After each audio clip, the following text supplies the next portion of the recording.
Welcome to the Timeless Tales Library, where each story whispers like autumn leaves settling into peaceful stillness.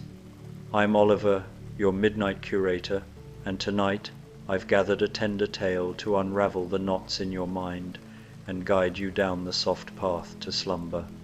The Timeless Tales Library lives and breathes through the support of cherished listeners like you. If these gentle narratives have brought you sanctuary, please subscribe and help us keep weaving these dreamlike journeys. As you wrap yourself in comfort, comment below to share which part of the world you're listening from tonight, and tell me of a mystical place you'd love our stories to transport you. Perhaps the hidden valleys where clouds sleep, the secret libraries beneath coral reefs, the treehouse villages suspended in starlight, or a cozy cabin floating among the Aurora borealis. Your wandering spirits keep our quiet haven shimmering with wonder. In this installment of Dracula Sleep Stories, you are invited northward into a land where winter nights shimmer with quiet enchantment. Beneath drifting auroras and ancient stars, you join the Count and his familiar companions on a tranquil journey into the mysteries of the northern night, each one gentle, comforting, and designed to ease you toward deep, peaceful rest. Now, close your eyes and breathe deeply. You are entering a special section of the Timeless Tales Library, where the books are not made of paper, but of soft, glowing clouds. This is a place for stories of gentle journeys and floating dreams. Each tale is woven from starlight and moonlight, full of tranquil characters and calming landscapes. Feel your body settle into the cloud-like comfort of your bed, your own personal nook in this gentle expanse. Release any tension in your legs, arms, and neck. Let the soft, feathery texture of your blankets and mattress wrap around you. The cloud weavers of the library are here to guide you to a restful sleep. The words of the story are carried on a gentle breeze, a whisper that soothes your mind and body. Let yourself drift with them. Dracula's Aurora. 100 Mysteries of the Northern Night. Night comes differently in the far north. Even before you set foot upon the frost-glimmering path outside the castle gates, you can feel it gathering not with urgency, but with a soft, ancient patience. The air is cool enough to blush your breath into silver, yet gentle in a way that feels welcoming, as though the deep night has been expecting you. High above, green and violet veils of light drift slowly across the sky, moving with the unhurried grace of someone turning the pages of a very old, very beloved book. The castle behind you, Castle Dracula itself, rests in a rare stillness. The stones seem to breathe in the cold air, settling into a contented silence. Every window flickers with warm candlelight, the softest gold, casting long, unthreatening shadows across the snow. And somewhere within those halls, Count Dracula awaits you, preparing for the night's gentle journey northward toward the land of the Aurora, where 100 mysteries shimmer among the stars. But for now, you linger on the threshold of the castle, feeling the soft powder of snow beneath your boots, listening to the distant rustle of winter branches, the hush of the wind moving through the pines. Nothing rushes you, nothing presses. This night is meant for rest, for drifting, for wandering, and soon for sleeping. A soft footstep approaches behind you, then another, and soon the familiar low voice of the Count drifts to your side, warm, calm, and framed in a faint trace of old-world gentleness. "Ah," he murmurs, as though he is greeting a dear friend who always arrives right on time.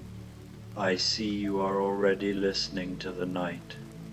He stands beside you, not above, letting his tall presence settle comfortably into the moment.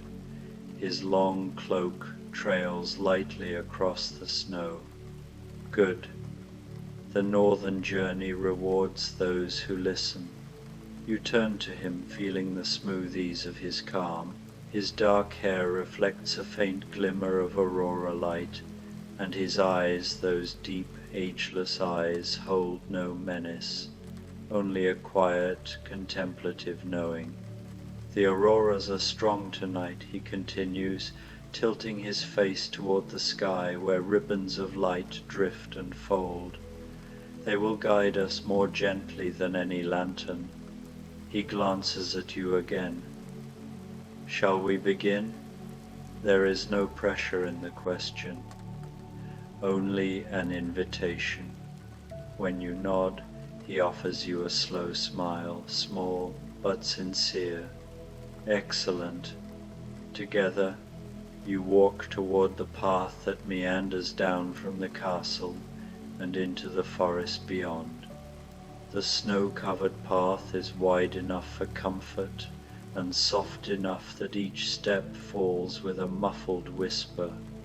Tall pines flank both sides, their branches heavy with fresh snowfall, forming a canopy that cradles the drifting auroras. Everything feels hushed, as though the forest itself is preparing for rest. "I have made this journey many times," Dracula says quietly as you walk, "but there is something uniquely peaceful in sharing it." He glances toward you again, as though confirming your warmth is not disturbed by the cold. "The north is filled with mysteries, but not the frightening kind. No, these are gentler. They are reminders of how old the world is, and how much kindness can still be found in forgotten places. Ahead, soft footsteps approach slow, almost hesitant. A familiar figure emerges, Renfield, wrapped in a thick fur-lined coat, holding a lantern whose flame glows dimly against the brighter light of the sky. His eyes light up when he sees you. "Oh, there you are," he whispers, as though anything louder might disturb the serenity of the evening. "The master said you would join us. I've packed everything we might need: blankets, warm flasks, extra scarves, and I found some of those sugared berries you liked last time." He looks proud of this. Dracula nods approvingly. "Very good." Renfield beams. You can feel the gentle camaraderie between all three of you, quiet, warm, and comfortable. The forest welcomes each of you, the snow brightening just enough to reflect the auroras above. And with every step you take, you feel the waking world easing its grip on your thoughts. You breathe more slowly. Your mind softens at the edges. The night becomes a cradle. As the path widens, another figure appears, Elizabeta, wrapped in a velvet cloak the color of moonlit wine. Her long hair drifts like a dark river over her shoulders, shimmering faintly with frost that looks more like stardust than ice. "I came ahead to prepare the sled," she says softly, her voice as lyrical as falling snow. "The night is very calm. It will be a smooth journey." She touches your arm lightly, a comforting gesture, reassuring and grounding. The north favors those who travel with an open heart, and yours, she adds gently, is very open. You can feel warmth spreading through you at her words. Dracula gestures forward with a slow movement of his hand. "Come," he murmurs, "let the sled carry us the rest of the way. Tonight's mysteries deserve a tranquil approach." The sled is waiting in a clearing, its wooden frame carved with symbols that feel ancient yet friendly, soft spirals, gentle waves, feather-light curving lines.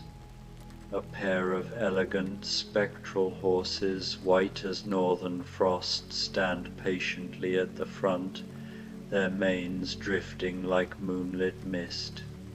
As you settle into the cushioned interior, Renfield tucks a thick blanket around your shoulders, ensuring the cold remains only a pleasant whisper against your skin. Dracula sits beside you, his presence steady and unwavering. Elizabeta takes her place opposite, her gaze lifted toward the sky as though she's reading the movement of the auroras. The horses begin to move. The sled glides forward without a sound, its runners leaving smooth, unbroken lines in the snow. The forest seems to drift around you, each tree passing in slow, dreamlike procession. Snow falls occasionally, but only in the softest of flakes, white feathers drifting through the aurora's glow. For a long, calming stretch of time, there is only the sound of the sled gliding, the rhythmic breath of the horses, and the distant hush of wind weaving through the branches. Then Dracula speaks again, his voice lower now, more intimate, as though meant just for you. "There are said to be 100 mysteries carried by the northern night," he murmurs, "each one a whisper of old worlds, ancient skies, and sleeping wonders. Tonight we will meet a few of them, not to solve them, but to let them keep us company." Elizabeta nods softly. "Some mysteries ask only to be witnessed." Renfield, bundled tightly beside a small chest of supplies, adds in a hushed voice, "Some of them glow, some of them hum, some of them listen." Then his eyes widen slightly, but none of them are frightening. Dracula gives him a patient look, fond but steady. "None," he agrees. "Everything tonight is meant to soothe." The sled enters a clearing where the auroras gather more thickly overhead, their colors rippling like brushed silk. Here the snow reflects shades of jade, amethyst, and pale gold. The sight is so tranquil, it almost feels like floating. The first mystery, Elizabeta whispers, is the listening silence. You tilt your head, curious. "The listening silence," she continues, "is not an absence of sound. It is a presence, an old, gentle stillness that hears every breath, every footstep, every quiet wish. When the auroras are strong, the silence deepens, and those who enter it feel held." Dracula glances toward you. "It is said that the northern night first learned to listen in this place." Renfield nods enthusiastically, then immediately quiets himself, as though remembering the preciousness of the moment. When the sled slows to a stop, you step down into the soft snow. The air feels different here, denser, but in a soothing way, like stepping into a warm bath of calm. Every sound becomes rounder, gentler. Even your own breath seems to slow itself, as though adapting to the old rhythm of the place. Elisabetta closes her eyes, letting her hands drift to her sides, palms open to the cool air. Listen, she whispers, and you do. There is no wind, no rustle of branches, no distant calls, only a soft, velvety silence that feels alive, aware, and welcoming. It folds around you with the tenderness of a lullaby. Your thoughts quiet, your heartbeat relaxes. Even your posture softens without effort. Dracula stands beside you, his face peaceful. This silence has comforted travelers for centuries. Let it calm whatever inside you feels restless. You breathe again slowly, deeply, and the air tastes fresh and pure. The silence listens, and you feel yourself ease into it as naturally as drifting towards sleep. After a time, minutes or maybe longer, it's hard to tell in such a serene space, the Count gently leads you back to the sled. You feel lighter now, as though some quiet burden has dissolved in the listening air. Renfield offers you a steaming flask of something warm and mildly sweet. Northern herb tea, he explains softly, a very gentle blend, no caffeine, just warmth. You sip, and the tea flows through you like liquid comfort. The sled glides onward. The forest grows older as you travel trees with wide trunks and long branches that arch above the path like cathedral rafters. Snow gathers in thick, soft blankets atop each limb, sparkling faintly in the aurora glow. At one point, Elisabetta lifts her hand and gestures toward a ridge of pale blue light rising in the distance. There, she says, another mystery awaits. The frost lanterns, Dracula adds, his voice drifting like low wind over snow. Renfield shivers not from cold, but excitement. They're beautiful, he whispers. As you draw closer, you see what they're speaking of.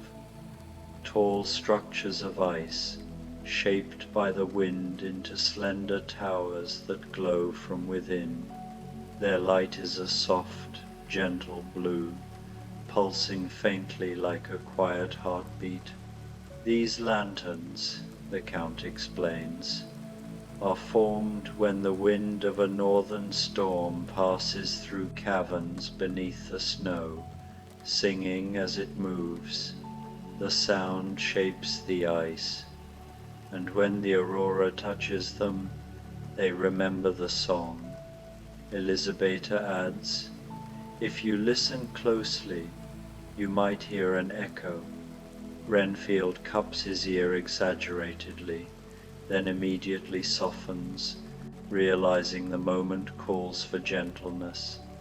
He whispers, barely audible, I think I hear something. You step closer to one of the frost lanterns. Its surface is cool and perfectly smooth. Inside, faint currents of light drift in slow spirals, and then you hear it, a low, distant hum, soft, calming, almost like a memory of music. A wave of tranquility washes through you. Dracula watches you with warm approval. The lanterns do not sing to everyone, only to those who are open to their quiet. You close your eyes for a moment, letting the hum settle into your chest, into your breath, The frost lanterns glow brighter. The auroras drift lower, weaving themselves gently into the light. Everything is peaceful. Everything is soft. After a long, restful moment, the Count places a hand lightly on your shoulder, not guiding you away, but grounding you in comfort. There are more mysteries ahead, he murmurs, but we will move only as slowly as you wish. You nod, still filled with the lantern's calming hum, and return to the sled.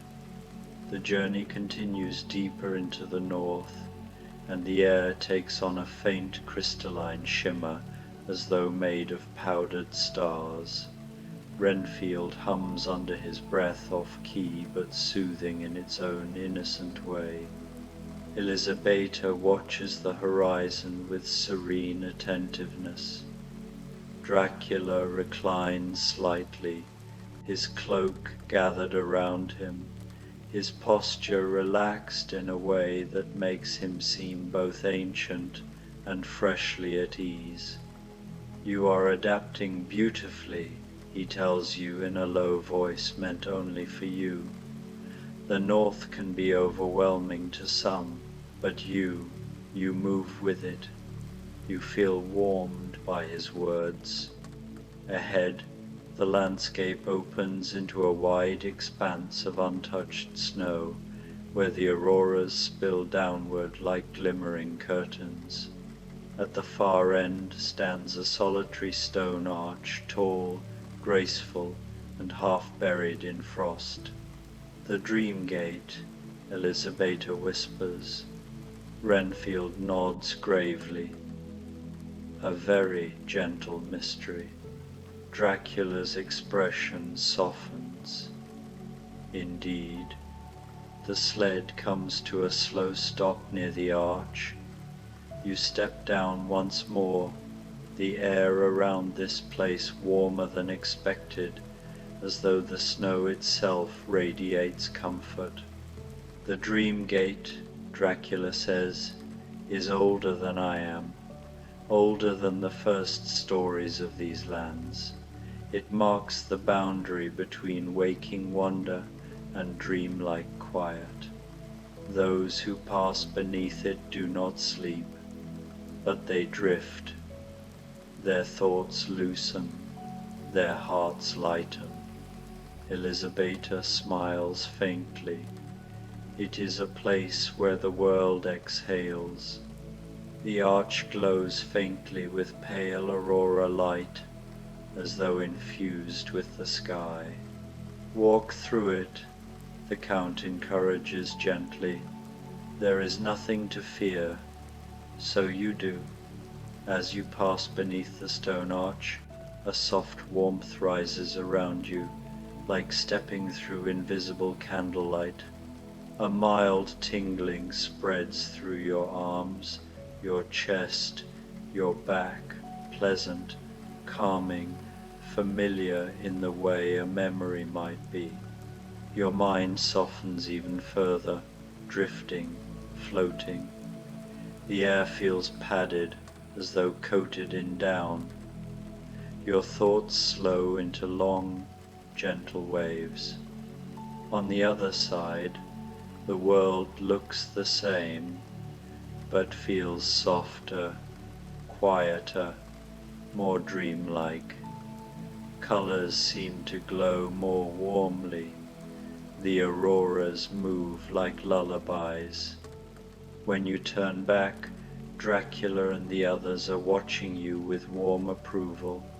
Elisabetta walks gracefully beneath the arch to join you. Renfield follows, tripping slightly, but recovering immediately, cheeks flushed with pride. And then Dracula passes through. When he emerges, the air around all of you seems to hum again the same low, comforting frequency as the frost lanterns. Good, he says softly. Now the north walks with us. You continue onward through a landscape that seems sculpted from gentle dreams, low hills like pillows of snow, far-off ridges that ripple with faint blue shimmer, clusters of evergreen trees dusted with silver frost. Everywhere, the auroras guide you, drifting slowly, soothingly. Renfield eventually offers everyone small sugared berries, carefully packed so they don't freeze. You savor their soft sweetness, letting it melt quietly on your tongue. Dracula eats one as well, though he does so thoughtfully, as though tasting an old memory. At last, Elisabetta lifts her hand once more, pointing toward a distant cliffside. "There," she murmurs. "Tonight's final mystery, the whispering icefall." Dracula nods with approval. Renfield's eyes widen. "Oh, this is my favorite." You travel toward the cliff, where a tall cascade of frozen water glimmers in countless layers, pale blue, crystal white, and faint shades of lilac, where the auroras reflect most strongly. But what makes it incredible is the sound. The icefall emits the faintest whispering tone, soft as breath, gentle as a lullaby. It drifts through the air like a secret told by the winter itself. This icefall never melts, Elisabetta explains. It has been forming for centuries. Every new layer preserves the whisper of the moment it froze. So there are thousands of whispers in there, Renfield says, eyes bright. Dracula steps beside you. But they do not confuse, he adds calmly. They harmonize. You close your eyes. The whispers flow around you light as drifting snowflakes, soothing as the hush before dawn. They blend with the hum of the frost lanterns, the silence of the listening silence, the softness of the dream gate's glow. You feel surrounded by comfort, surrounded by calm, surrounded by gentle mysteries that ask nothing of you except to breathe, listen, and rest. Dracula's voice is a warm murmur beside you. Let the whispers settle into your heart. Let them ease your thoughts. Let the night carry you. You do, and the whispers cradle you like soft hands. After a long while, the Count guides you back to the sled with no rush, no urgency. The horses begin the slow journey toward a sheltered hollow nearby, where a small camp has been prepared, a quiet resting place beneath a natural arch of ice. Candles flicker within frosted glass lanterns. A soft bedding of furs is arranged in a protective circle. Everything glows with a warmth that feels impossible in such a cold place, and yet perfectly natural. "This is where we will rest," Dracula says softly as he steps from the sled. "The northern night is long enough for peaceful dreams."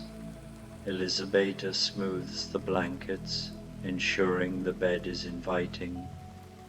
Renfield arranges the lanterns so their light soothes rather than brightens, and you feel your body growing heavy with comfort, with warmth, with the gentle pull of sleep. Dracula meets your gaze one last time before rest, his expression serene. "You have walked the first half of the night with grace," he tells you. "The northern mysteries already know you, and in the next part of our journey they will welcome you even more deeply." His voice lowers, becoming softer than the falling snow. For now, breathe, rest. Let the auroras watch over you. You settle into the soft bedding, feeling every muscle let go. The blankets are warm against your skin. The lantern light flickers in slow, rhythmic patterns. Above, the auroras drift in soothing waves. Elizabeta hums a low, gentle melody. Renfield quietly sips tea by the edge of the camp, guarding the peace. And Dracula, tall, calm, and timeless, sits nearby, watching the sky with the serenity of someone who has seen countless nights and still finds wonder in each one. Your breath slows, your body grows loose and comfortable. The night embraces you, and slowly, very slowly, you drift towards sleep, wrapped in the deepest calm the northern night has to offer. You wake slowly, as though rising not from sleep, but from a warm pool of dreams. There is no urgency in the waking, only a gentle unfolding. Your breath deepens, your limbs stretch softly beneath the thick, comforting blankets. When your eyes open, the world above you glows with the same drifting auroras that lulled you to rest, their colors now softer, almost pastel. The sky feels closer somehow, as though the night itself has settled nearer to keep watch. A faint crackling comes from a small, protected fire, just enough warmth to keep the air gently tempered. Beside it, Renfield sits cross-legged with a steaming cup between his palms.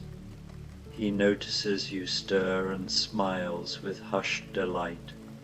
"Oh, you're awake," he whispers, but his voice is still soft enough to preserve the serenity.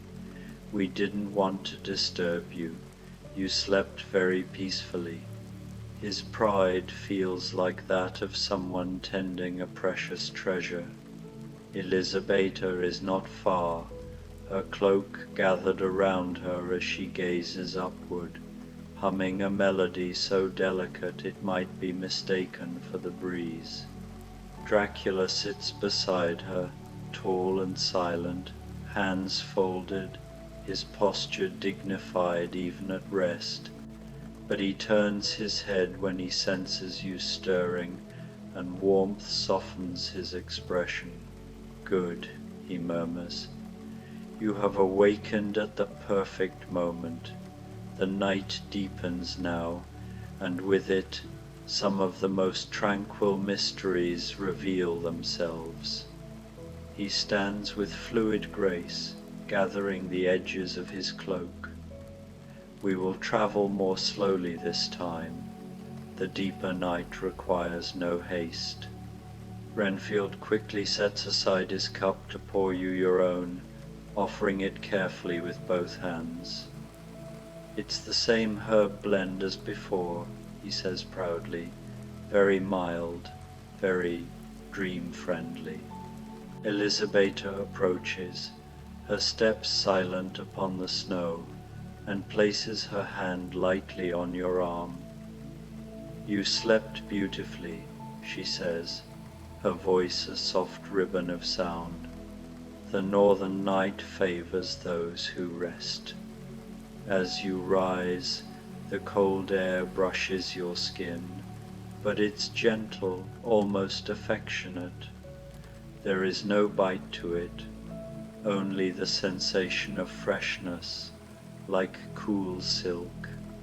The auroras swirl in near silent waves overhead, and somewhere in the distance, the faint whisper of the icefall hums like a memory. Dracula gestures toward the sled, now brushed clean of new snow. "Come," the next mystery calls. one of the most peaceful of all. When you settle into the cushioned interior again, wrapped warmly, the horses begin moving at a slow, almost meditative pace. The runners glide smoothly beneath you, and the sled drifts across the moonlit snow like a floating cradle. The path gradually narrows as you move north, winding between tall ridges of ice, sculpted into shapes that resemble enormous feathers, wings, and sweeping arcs. Elisabetta runs her fingertips along one of the ice formations as you pass, her touch barely audible, but enough to produce a soft, crystalline note. Dracula follows the sound with faint amusement. The wind-wrought wings, he explains, formed when warm air from the deep caverns meets cold air from the high cliffs. Only the gentlest winds can carve them. Renfield adds enthusiastically, if a storm tries to shape them, they break. They only survive when the weather is calm. That's how you know this night is truly peaceful. The auroras glow brighter against the icy wings, illuminating them in layers of green, violet, and pale gold. You watch them rise and fall like frozen waves, hypnotic in their beauty. Each one feels like an echo of something, ancient feathers that could only belong to a sky-bound creature of myth. Elisabetta smiles at your wonder. Tonight they are especially resonant. The silence of the north is woven through their shapes. Dracula nods. We will stop for a moment. The wings hold a memory worth hearing. The sled slows to a halt beside a towering formation that curves overhead like an enormous arching wing. When you step from the sled, your breath curls into the cold, and the ice structure emits a very faint tone, the quietest sigh of sound, vibrating in the air like distant chimes. Elisabetta, Dracula murmurs, if you will. She closes her eyes, places both hands gently against the ice, and bows her head. The tone resonates more deeply, spreading outward in gentle ripples. Then Dracula steps forward and places his hand beside hers. Renfield, too, presses a gloved palm to the ice with reverent care. Finally, you are invited to do the same. The moment your hand touches the ice, the tone shifts, deepening, warming, softening into a hum that floats through your body like a gentle wave. It feels as though the ice remembers stories older than kingdoms, older than the auroras themselves, and now shares those memories with you, not as visions, but as sensations. Calm, warmth, belonging, no words, no images, just pure tranquility. Dracula's voice is barely above a whisper. The wind-wrought wings hold the memory of every peaceful night that shaped them, thousands upon thousands. Touching them is touching the quiet of centuries. A soft warmth spreads through your chest, lingering even after you draw your hand away. Elisabetta lowers her hands and breathes contentedly. Good, she murmurs. The wings have shared their calm with you. It will stay with you for the rest of the night. You return to the sled, still enveloped in the comforting resonance. The journey continues, deeper into the luminous dark. As the sled moves forward again, the landscape changes. The ridges become smoother, the snow softer, as though fresh layers are falling invisibly all around. A gentle mist forms along the ground, glowing faintly with aurora light. This is the meadow of soft echoes, Dracula tells you, his voice reverent, a place where sound drifts differently. Renfield nods. Echoes here don't bounce, they glide, Elisabetta adds. Nothing here comes back sharply, everything softens. The sled glides into the meadow, and immediately you hear the difference. The horse's hooves make no clopping noise, only a soft, rhythmic puff, like footsteps in thick fur. The runners of the sled whisper instead of scrape. Even Renfield's brief hum melts into the air like warm breath instead of echoing. This place was discovered accidentally centuries ago, Dracula murmurs. A traveler dropped a stone, expecting a sharp crack, but instead it made a soft, rounded sound, as though it had fallen upon feathers. The mist curls around your ankles like gentle fog, carrying with it a faint warmth that seems impossible in the winter landscape. The auroras reflect on the mist's surface, creating swirling patterns of light that drift just above the ground. Elisabetta leans slightly forward. This is one of my favorite mysteries. It feels like walking through a dream. Renfield smiles softly. I like it because no matter what sound you make, the meadow forgives it. Dracula gives him an approving nod, a poetic observation. You close your eyes for a moment as the mist surrounds you, and every tiny sound, your breath, your heartbeat, even the shifting of your clothing feels muted, cushioned, embraced. Nothing sharp exists here. The world has been wrapped in softness. You feel your mind drift even further into calm. When the sled finally emerges from the meadow, the world feels clearer, quieter, and even more peaceful.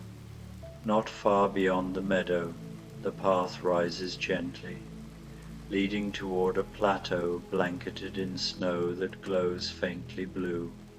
At its center sits a perfectly still pool, a small, circular mirror of ice, so clear it reflects the auroras with startling beauty. The midnight mirror, Elisabetta whispers. Renfield clasps his hands. I love this one. Dracula steps down first, offering you a steady hand to assist you. Though his touch is so light, it feels like a whisper of support rather than guidance. The midnight mirror, he says, is not water, but ice so smooth and ancient that it reflects not only what is above, but what is within. You approach the mirror slowly. The ice is perfectly transparent, smoother than glass. As you stare into it, you see not only your reflection, but a soft, luminous version of yourself, calmer, steadier, resting in perfect serenity. Elisabetta kneels beside you. Do not fear what you see. The mirror shows your peacefulness, not your burdens. Renfield crouches on the other side, pointing eagerly. Look, see how the aurora colors drift through your reflection. That means the night has accepted you. Dracula stands just behind you, his presence gentle and reassuring. This mirror reminds travelers that calm lives within them too, not only around them. You stare into the ice and feel a wave of warmth wash through you, not physical warmth, but emotional, comforting warmth, a sense of stability, of safety, of belonging. The reflection doesn't move sharply, it shifts with dreamlike softness, the auroras curling through it like slow-moving rivers of light. You linger at the midnight mirror for a long time, absorbing its quiet, tranquil message. When you finally rise, Dracula's eyes meet yours. You understand the north now, he says softly. You are walking not only through mystery, but through your own inner peace. The sled moves onward again, carrying you past ridges that glow faintly beneath the auroras, past snowdrifts that rise like gentle waves, past quiet forests where the branches hold shimmering frost crystals shaped like tiny stars. The night is deep, now it's calm, vast and comforting. Renfield eventually opens a small wooden box and reveals soft pastries dusted with powdered sugar. Midnight pastries, he says proudly, a northern tradition. Dracula raises an eyebrow but accepts one. Tradition, he echoes with fond amusement. Elisabetta breaks hers delicately. They are meant to taste of quiet sweetness. They do light, soft, and faintly floral. As you savor their gentle flavor, the sled comes to a gradual stop near a tall hill crowned with a solitary ice spire that glimmers like a frozen lighthouse. The lullaby spire, Elisabetta says. Dracula gestures upward. The final mystery for tonight. Renfield's eyes soften. My favorite one. The four of you climb slowly toward the spire, the snow beneath your feet fresh and powdery. The air grows even quieter, as though the world is holding its breath. When you reach the top, the spire rises before you, tall, narrow, and shimmering with soft internal light. A low, constant tone hums from within it, harmonizing with the auroras overhead. This spire, Dracula says in a voice barely louder than a whisper, formed when an entire column of water froze in a single night during an ancient northern calm. The stillness of that night was so profound that the ice retains it. And now it sings. Elisabetta approaches the spire and places her hand against its smooth surface. It sings to soothe, to calm, to ease the weary heart. Renfield presses his ear gently against the ice. It's like the whole north is humming you to sleep. The sound is peaceful, low, deep, and steady.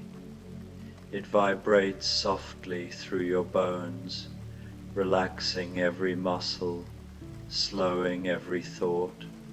Dracula leads you to stand beside him, close enough to feel the sound resonate through the ground.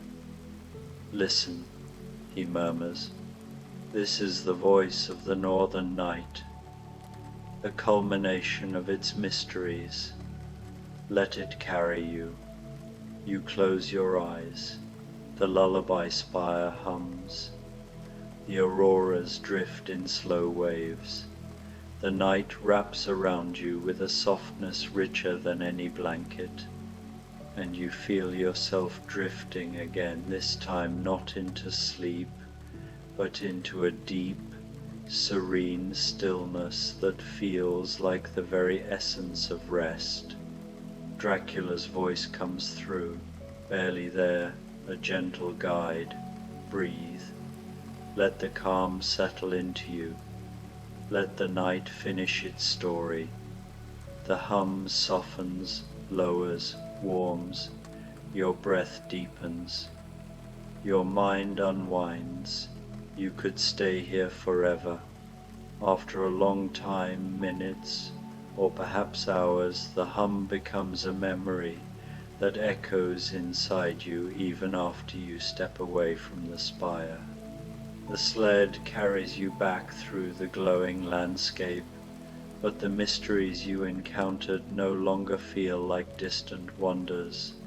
They feel like companions, like calming presences walking quietly beside you. Dracula watches the horizon with a serene expression. Elizabeta hums again, so softly it seems to blend with the spire's lingering tone. Renfield nods off a few times, jerking awake only to smile sheepishly.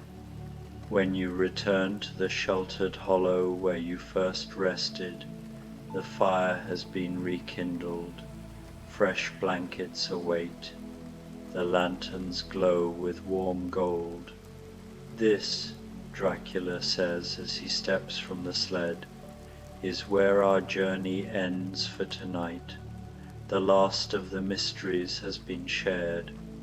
Now the night gives you back to your own dreams. Elizabeta prepares the bedding, smoothing it with her graceful hands. Renfield fluffs the pillows with exaggerated care, wanting everything to be perfect. When you lie down, the blankets embrace you instantly, warm and soft. The world feels clearer than before, yet dreamlike, calm, serene. Dracula kneels beside you, just for a moment, his voice a whisper meant only for you. You have walked through the northern night with grace. Let its calm remain with you. Let its mysteries ease your rest. And know that we are here, always, in the quiet hours, ready to guide you again. Elizabeta leans close, her presence gentle as snowfall. Sleep peacefully, the auroras watch over you. Renfield tucks the edge of the blanket near your arm with shy pride. Good night, he whispers. Above you, the auroras glow in slow, soothing waves. The hum of the lullaby spire lingers in your chest. The soft echoes of the meadow, the warmth of the dream gate, the quiet of the listening silence, all of them drift around you like comforting spirits. Your breath deepens, your body releases its last bit of tension, and very slowly, wrapped in northern calm, you drift into the deepest, most peaceful sleep, embraced by the quiet mysteries of the night. The auroras dim softly, the world settles, and your dreams open like gentle light on snow.